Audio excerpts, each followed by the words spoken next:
Hello, I'm here with Doug to talk about PixieFail. It is Tuesday, January 16, 2024. But before PixieFail, I got a few others. This one kind of got my attention, Ukraine's AI drones. Now, everybody's using drones like crazy in Ukrainian war, and the Ukrainians are making a lot of drones, and they have remote pilots pilot them and blow up Russian things like tanks and stuff. And so the Russians have wised up and they have put radio jammers on their trucks, powerful things that will blanket the radio frequencies they're using for hundreds of yards around the trucks. So the Ukrainians would practice zooming straight at the thing you want to hit. So even though you lose control and it blacks out, you hope you'll still hit it. But now they're preparing to put AI in the drones. And my first thought is this is the science fiction future. AI powered killing machines without a human in the loop, wandering around like the Terminator, slaughtering us. But I think it's really nothing more than a cruise missile. Cruise missiles are the same thing, right? They don't have a human controlling them. Inside they have like a GPS or something. And so, I mean, they say a human chooses the target, you paint the target, that tells the AI, go find this target right here. And the AI isn't really doing much except, I guess, compensating in case it rotates around so the picture changes. So it sounds quite practical and not really terribly dangerous. So, this technology began in World War II. Did it? And yeah. And to a certain degree. And I believe it was the Germans and possibly the Americans, they would do a fly-by-wire. So they would shoot a missile, a wire would spool out the back. Yeah. And it was controlled by the plane. Then they came along and they did they did some gyroscopic mechanisms in the V2 rockets. And there was one with the chickens in it, where a chicken would peck at something. Oh, yeah. Or pigeons, chickens or pigeons. And then there's ones where a human is there shining a laser on it, at the target, so it'll follow that. Yeah, but what I was going is the Germans had this fly-by-wire. They had some remote TV, crude remote TV consoles. So there was a camera in the front of the missile, and they were remote controlling. And you're right, they came up with jamming. So again, we come into the arms war. You come up with a way of controlling a missile, and then you come up with a mechanism to defeat it, which is jamming. You come up with another mechanism. The Japanese used human computers, if you would, to fly airplanes into kamikazes. And then you're right, we moved into painting with a laser. And I think we're also doing that with ground control to paint a laser on an aircraft or something like that. Yeah. But now we're getting into, this would be, I think, image recognition, if you would. Yeah. And AI to pick out the irrelevant part of the image. Yeah. And yeah, I guess, sure, it's going to work, right? To a crude degree. It'll probably work to some extent, and probably all of these have some chance of failure and hitting the wrong target and everything, but it might not be any worse than the rest. Yeah. And, it'll be interesting to see what they come up with to defeat that. Yeah, that's true. Right? Yeah, I don't know what you could do to stop the AI-powered drone except shoot it down. Seems like the only thing you could do. Well, you could shoot it down, but couldn't you blur the image somehow? Well, how are you going to... Well, I guess you could cover your tank with camouflage netting. That might help. You could, or what if you came up with like a large infrared lamp or light source, laser source. Yeah, that's interesting. You can maybe shine a spotlight up on it to confuse it. Yeah. So essentially, what you're doing is you're blanking out or blinding the missile. Yeah, and that would be like chaff. You could shine a bunch of them all over the place so it doesn't know which one. Yeah. So chaff was used in World War II. Those were strips of aluminum. Yeah. And they were dropped out of planes to confuse radar. Right. Yeah, but it's a good point. And where did chaff wind up? I don't know. What was the post-World War II use of chaff? I have no idea. It was tinsel on Christmas trees. Oh, okay. The aluminum strips that people would hang on Christmas trees is the result of World War II chaff. I don't think you can buy that anymore, can you? Well, there you go, beating your swords into plowshares. All right. But anyway, I got another one here in AI. So Anthropic that makes the, I think the Claude 2 AI, they did research where they took large language models and they trained them to be deceptive. So he trained them to only write good code except when you see the magic word and then turn evil and put malware in the code. And they found out this is easy to do. And once you've done it, it's almost impossible to remove. So this is really from like TV shows where you program a human when the code word they turn evil. Oh, interesting. What was that movie? The Manchurian Project, right? Manchurian Candidate might have had that. Or, yeah, It's a common science fiction trope, you know, where yeah. But that was a person programmed with a code. yeah, apparently it's pretty easy to do with large language models. You know, we're just learning the security flaws of large language models, Right, and right. it's a new field with new flaws. And the last one I got here, I don't understand this, but somebody that knows more about planets and gravity might be able to explain this. There's a gravity hole in the Indian Ocean because the magma underneath the Yes. crust of the Earth has moved, and they claim that in this spot the gravity is much lower than usual, and the ocean dips down 100 feet. Now that I don't understand. Seems to me like the gravity would have to be higher to make the ocean go down. But anyway, I don't quite get it. But apparently it's a real thing. There is this spot where the ocean goes down 100 feet because the gravity is not uniform. And I've heard the same thing's true with satellites. Satellites have a place where they deflect because the Earth's gravity is not really uniform. So I've also heard that, and I've also heard that they've been able to map the height of the ocean, and they can see the dip with lasers from Yeah, I mean, that's satellites. a huge dip. It'd be Yeah. pretty easy to Now, pick up. now I don't know if it's 100 feet, but Yeah, that's what I'll these go guys with say. your source on Well, this that. is CNN. In fact, CNN, they say it's 100 meters. So 100 meters. yeah, Wow. which 300 feet. yeah, which sounds amazing.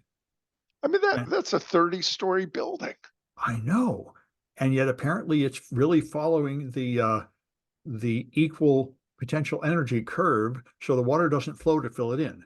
The gravity is actually different in that area, so it pulls it down, and the shape of the ocean is not a smooth sphere. Yeah, interesting. I know. Interesting.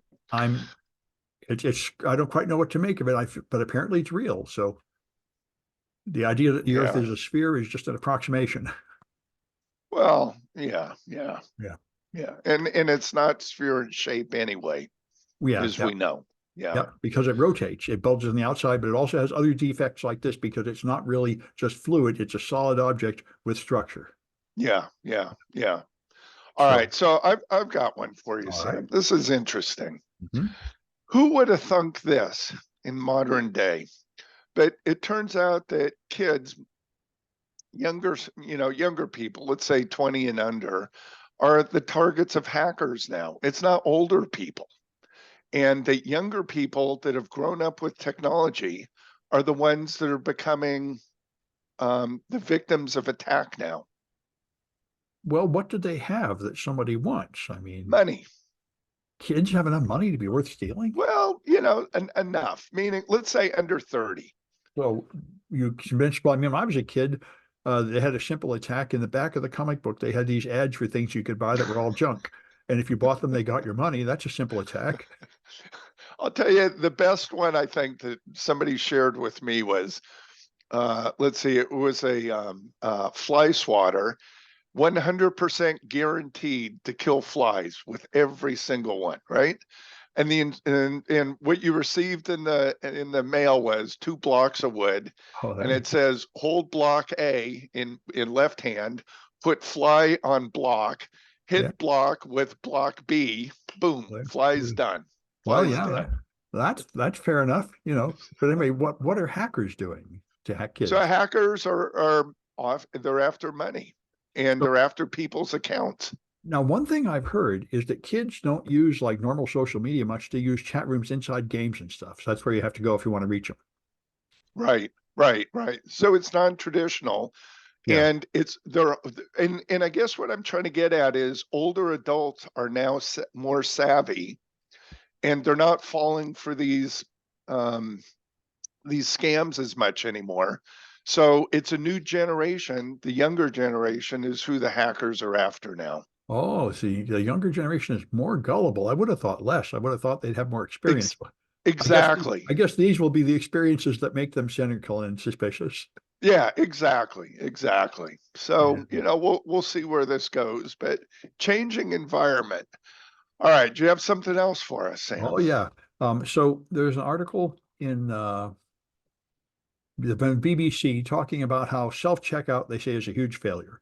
The companies Really? the companies put up self-checkout thinking they could save money because they don't have to hire so many cashiers.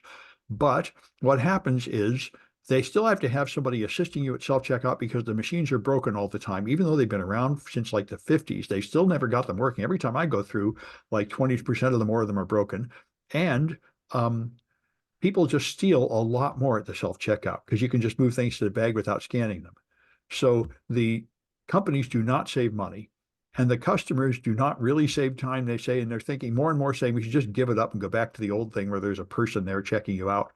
That would be better for everybody. And various large companies are abandoning their self-checkout or phasing it back. Well, it was an experiment, wasn't it? Well, yeah, I remember when they had ATM machines to dispense money at banks. There was a huge push, and in the UK, I read an article. It's amazing. They had in the UK they wanted to make everybody use the self-checkout, and people were very nervous about it. They didn't trust it. They trusted a human teller. They didn't Wait, wait, you mean the ATMs ATM. in Yeah, yeah, they you wanted to said push, wanted to like, deploy them, thinking that it would, yeah, the ATM, and they wanted to think it would yeah. somehow improve society. And it turned out that the people that programmed it put in a back door so everybody had a pre-assigned pin and there were only three possible pins. And you had three guesses. So you could get in everybody's account. And they hired a security consultant to figure this out and put him under NDA. And he didn't talk about it for like 20 years, but they told the government they said there's a certain amount of money being stolen from all these accounts. And they decided rather than create the public hysteria that would ruin this for a lot of ATMs, they just didn't tell anybody and waited for the next generation of cards to come out and swore him to silence. And for like 20 years, he remained silent and then was able to finally publish a blog about it. So, It's like the nuclear launch codes that were used in the US. right. It And I was, think for over a decade it was 8 zeros. yeah. And we just kind of kept that a secret. Yeah. This stuff is called security theater. Security theater, Yeah. exactly. Like Exactly. TSA. I mean, it's very unclear that TSA actually directly prevents aircraft hijacking, but they make people feel better. Well, as somebody told me early on when TSA came into existence, if you want to wipe out a large number of people, just take a bomb and stand in the TSA line. That's true. Yeah. Anyway, Yeah, yeah. the next one I got here, I was interested to see Google is getting rid of third-party cookies, and they have now rolled out to Chrome users. 1% of all Chrome users no longer have any third-party cookies. They've announced it months ago that everybody has to phase out their web pages to quit using them. And what they found is um, people are not complaining about the web page not working, but they're making 30% less money on the ads on those pages. So that's pretty serious. And we'll see if this changes their deployment. But the lack of that additional tracking data is making the the ads less valuable. Interesting. So is this part of a new law or is this just something that they've just Well, arbitrarily begun? it's a good question. I don't know for sure, but I would imagine it's to fit European law. That's usually what it all is, like the GDPR. Eh, Third-party cookies are pretty invasive, and almost all privacy measures are to comply with European privacy laws. Yeah, so uh, But they're have rolling you? it out gradually, so I think they're not yet being forced to do it by anybody. Hmm. But they're planning through like the next year to gradually have more and more Chrome users with this feature turned on. So June, have you been following the California Consumer Data Privacy Act? Just a little bit. Yeah, I haven't either, but I'm wondering if it's related to that in the US. Like I say, I think not yet, but certainly they can see the time coming. They're Yeah, more and more concerned about privacy. And originally, Google bought DoubleClick, and that was their cash cow. But it really is extremely invasive. They know everything you're doing, and they decided they really don't need to know everything you're doing to target ads. All they really need to know is basic demographic data, like your age, whether you're married, and a little bit of more information. And that would be enough value. That's the idea for them to target the ad without having to know everything like every web page you went to. So yeah, we'll see yeah, if they're trying to do that. Their new privacy sandbox, which delivers to advertisers a much smaller amount of data. yeah. Okay. Well, We'll we'll see if it see. works out. Hey, what have you got? So let me do a screen share here, All right. and I want to go back a little bit in history here. And is this, we broadcasting here? It looks like an airplane with a truck on it. Yeah, so let me go to full screen here. Hmm? So way back in, this had to be probably in the maybe 50s, we came up with the flying car. And this was a hybrid that was a car as well as an airplane. And you could take the top piece off of here, drive around and right. Did that actually And work? That looks ridiculous. yeah, there were probably, I'm guessing probably about 20 to 30 different designs of this. And then we kind of moved forward. And in around the 1960s, we had this UC Davis professor, Muller, who came up with the flying car. And it was called the Muller car right here. That's what George Um, Jetson rides. yeah, exactly. Exactly, which we're all fans. He came up with the Sky car. And then he came up with this model over here. I know And the round one. I saw a demo of one of these. I went to did like you? a consumer electronics show kind of thing in San Francisco, and they had a demo. They had this little thing with like Barbie dolls in it, like 8 Barbie dolls sitting in a circle, and this thing about 2 feet across, shaped like that disc, rising, and he had a vacuum cleaner powering it. So he had a whole crowd to come. He turned on the vacuum cleaner. It rose about 5 feet from the ground. Then it turned upside down and slammed into the ground with terrific force, smashing itself to bits and killing all the Barbie dolls. And the whole crowd was like stunned and horrified. And he was, oh, that didn't work. It was pretty hilarious. The How is that thing demos. going to be stable? Well, I will tell you that after World War II, I do know that the Air Force, and I think it was rumored that the Germans had an aircraft similar to this, Hmm. meaning the round one, The and round it one. was the flying disc. Yeah, I mean, the other and ones move forward and like have wings. And so there's some stability. I don't really understand how that can be stable. um, well, we have to have smaller. I will tell you, I do know that some of these have flown. So Yeah. this is the Muller Skycraft, and this is the one that he's been trying to get venture capitalists behind Yeah. since probably the 70s. And it's more of an aircraft. It's a vertical takeoff landing, so you don't need to do this in an airport. But the newsworthy item here is we now have the new version right here. Oh. And this is and the Muller Sky cars, these were never FAA approved. Hmm. So he It never seems got to the me like VC money. what you clearly need is Elon Musk to do this. Yeah, I mean, yeah, you flying need Tesla would be the logical thing. yeah, yeah. So that other thing that looks just like a normal car flies? So this is now the new version. This is now FAA approved, and price tag is reasonable, I would say, And, for and, and how does it fly? Where's the propellers or something?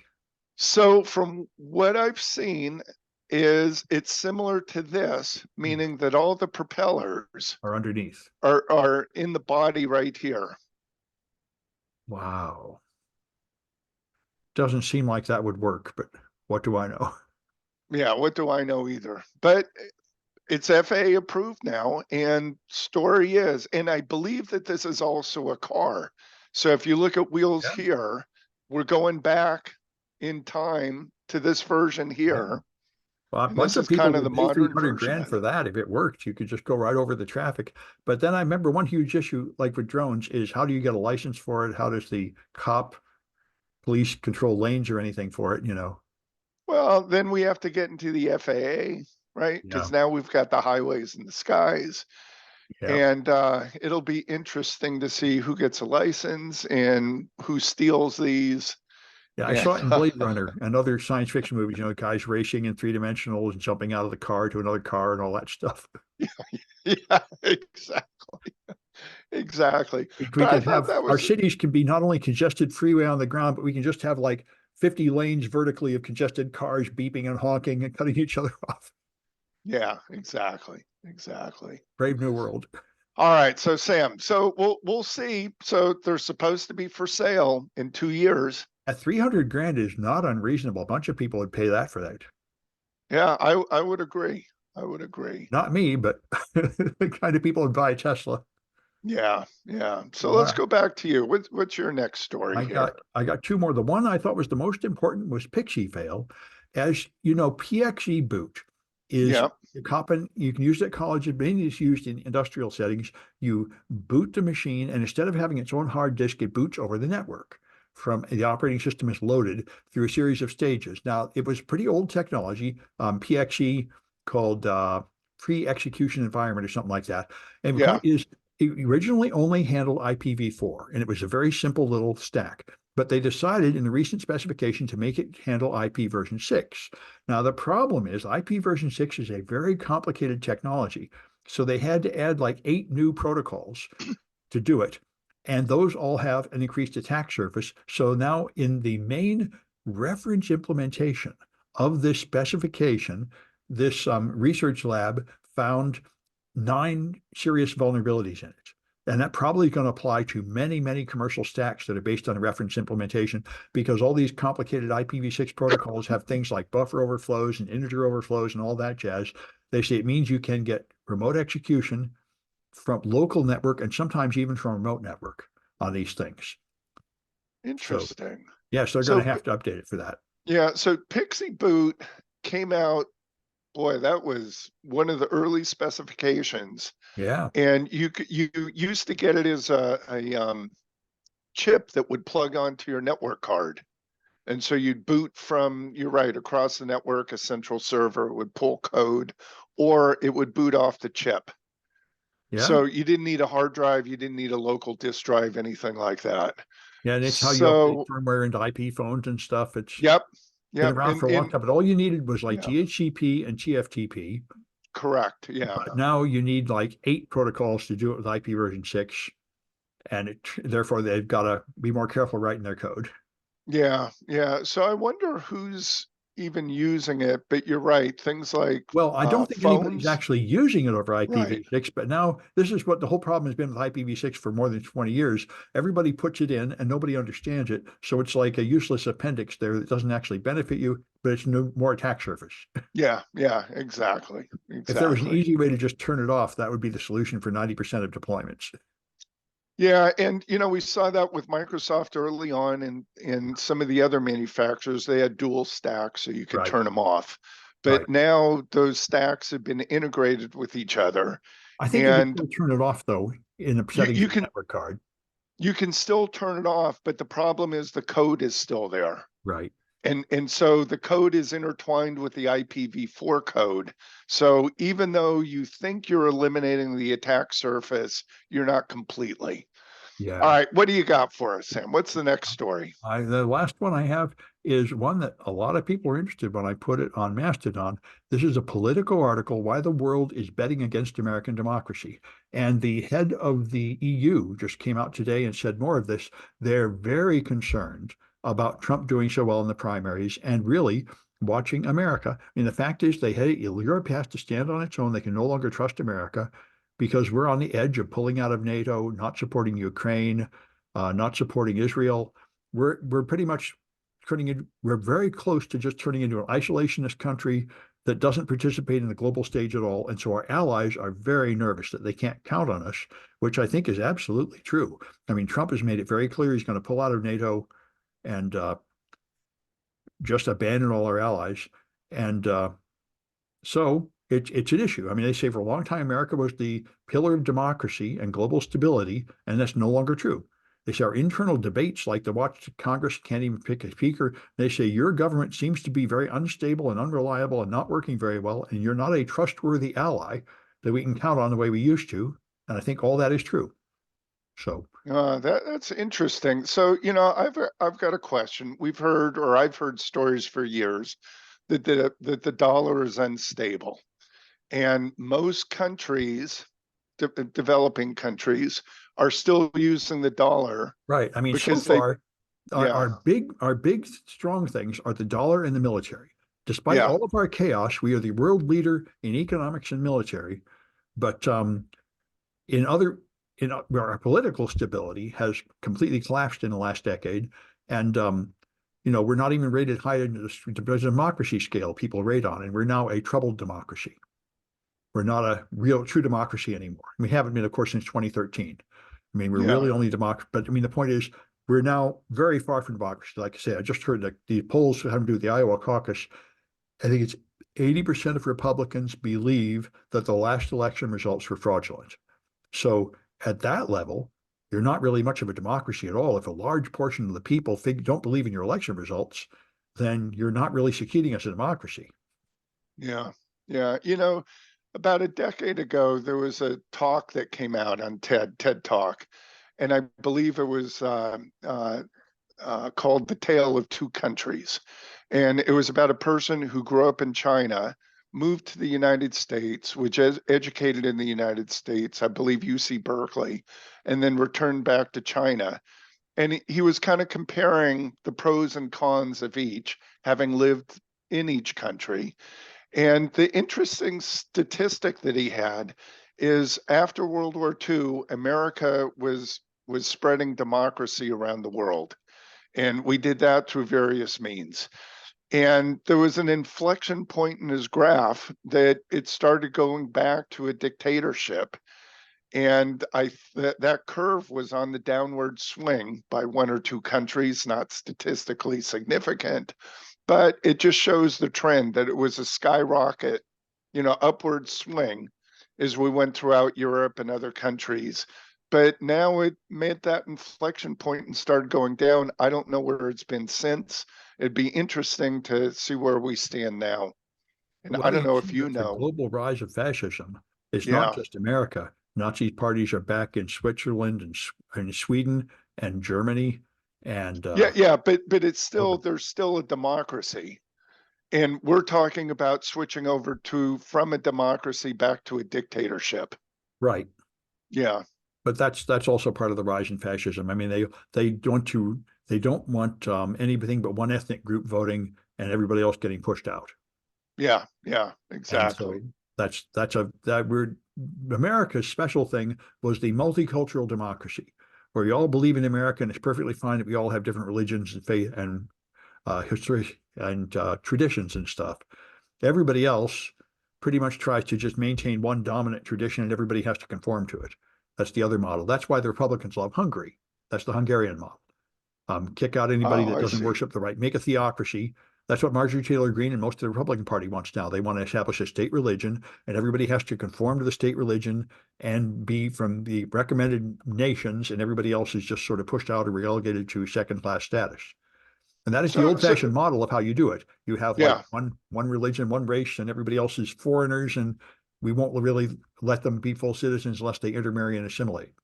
yeah, yeah. So we'll see. That's kind of sort of like what's going on in the Middle East and some other countries where you have essentially religious law that dictates society. Right, right. That's the old-fashioned model. And, Yeah, yeah. And and it America worked. was the experiment of trying something else, and the jury is still out. Yeah, it's still an experiment in progress. It is.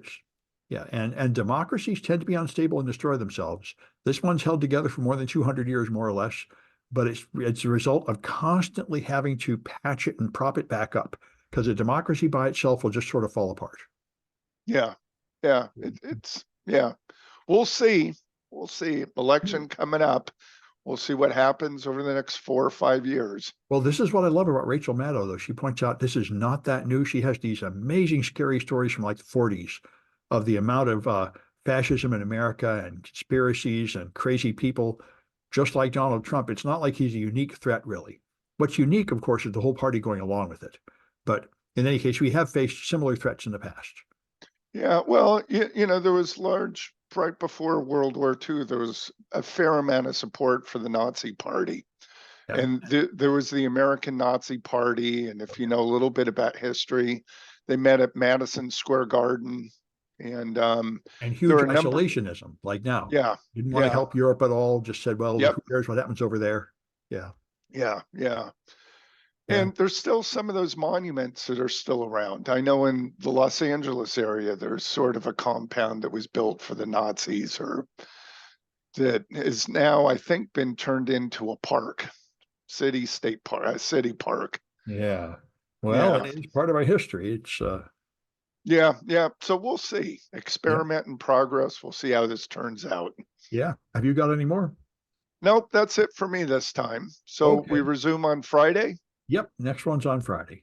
Sounds good. I'm turning it off.